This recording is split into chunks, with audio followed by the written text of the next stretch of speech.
कवि भेज सके, ये कवि की उपलब्धि है। एक बार तालियां बजाओ।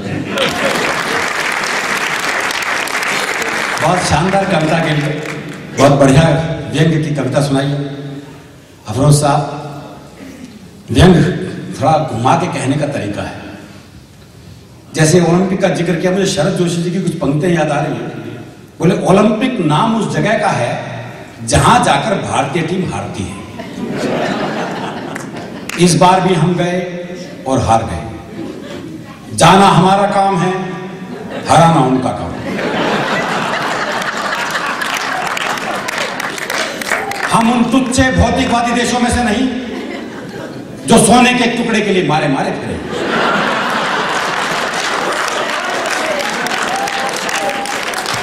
सबसे आगे दौड़ रहे हैं। क्यों? जरा से गोल्ड मेडल के लिए। धिक्कार है ऐसे मानव जीवन पर। भारत आत्माओं का देश है। रेस में हमारा शरीर भले ही पीछे हो, आत्मा हमेशा आगे रहती है।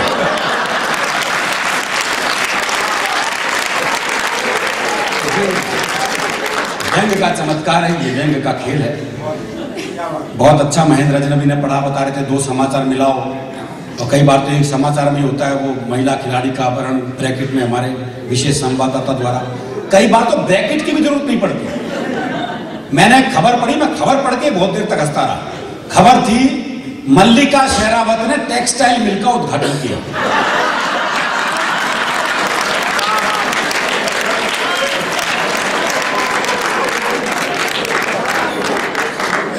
पहली दूसरी खबर की भी जरूरत नहीं। नेताओं का जिक्र किया भाई महेंद्र ने, बखूबी किया। नेता दरअसल हमारे आजकल के ऐसे हो गए हैं, ऐसे ऐसे स्टेटमेंट आते हैं, आप देखते ही हो न्यूज पे, यहाँ पर मिलती हैं आपको खबरें।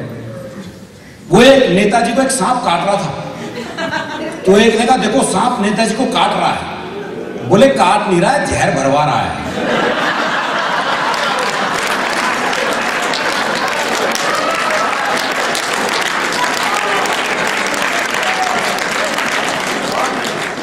ये नेताओं की स्थिति होगी। एक हेलीकॉप्टर में एक नेताजी, एक प्रोफेसर साहब, बच्चा और पायलट, 4 लोग थे। तो अचानक पायलट ने घोषणा करी, बोले हेलीकॉप्टर में कुछ गड़बड़ हो गई है।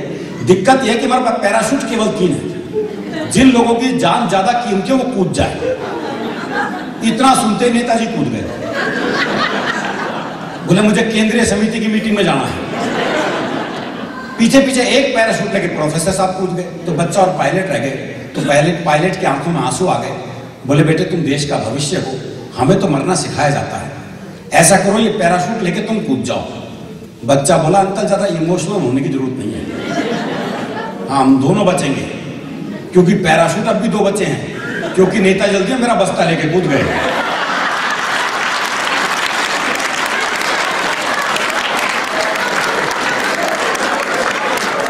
तो नेताओं की स्थिति है। अब जिस कवि को मैं आमंत्रित कर रहा हूं साहब, बाकी कवियों ने जन्म लिया है, इन्होंने अवतार लिया है। अवतारी पुरुष हैं। परिचय में एक बात तो बताई दी गई थी कि विवाह फिर उनके संवाद इन्होंने लिखे। एक और उपलब्धि उनके नाम है कि छत्तीसगढ़ राज्य में 11वीं कक्षा में इनकी कविता कोर्स में पढ़ाई जाती है। ये किसी भी कवि के लिए बहुत महत्वपूर्ण है कि जीते जी उसकी कविता कोर्स में पढ़ाई जाए। ये उपलब्धि उनके नाम है। Guinness book of world record में इनका नाम है। एकमात्र कवि हैं जिनका नाम Guinness book of world record में। आप तालियां बजा सकते हैं इस बात को। दरअसल इन्होंने एक फिल्म बनाई थी जिसके प्रोड्यूसर, राइटर, डायरेक्टर, एक्टर और दर्शक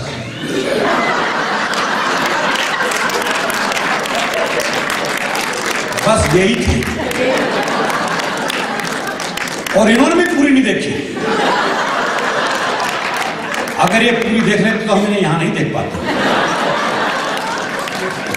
इनका नाम कमाल है, आश करण अटल। दरअसल इसमें आशा भोसले वाला आश है, कुंभकर्ण वाला करण है, और अटल बिहारी वाजपेयी वाला अटल। 3 नामों से मिला ये अद्भुत कवि। हास्य के बेजोड़ कवि हैं साहब, इसमें कोई शक नहीं है कि इस वक्त हास्य व्यंग में अगर कहा जाए कि इस समय सर्वश्रेष्ठ कवि कौन है, तो निश्चित रूप से निर्विवाद रूप से एक ही नाम आता है, वो है आशना अटल जी का। जोरदार तालियां बजाकर स्वागत करें आदरणीय।